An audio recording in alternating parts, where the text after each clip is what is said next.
Вчера, 3 октября, президент Садыр Джапаров подписал новый конституционный закон, который был принят Джорку Генешем 28 сентября. С такой скоростью за 3 рабочих дня редко какие законы вступают в силу.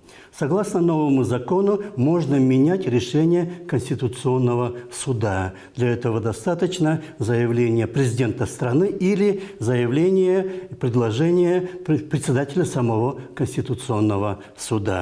Проблемы начались, когда 30 июня Консуд принял решение, что в документах для детей можно писать вместо отчества «матчество». До этого молодая женщина Алтын Капалова получила документы для своих 3 детей, где были вписаны ее имя, как матчество вместо отчества. А в прошлом году Октябрьский районный суд Бишкека принял такое решение незаконным.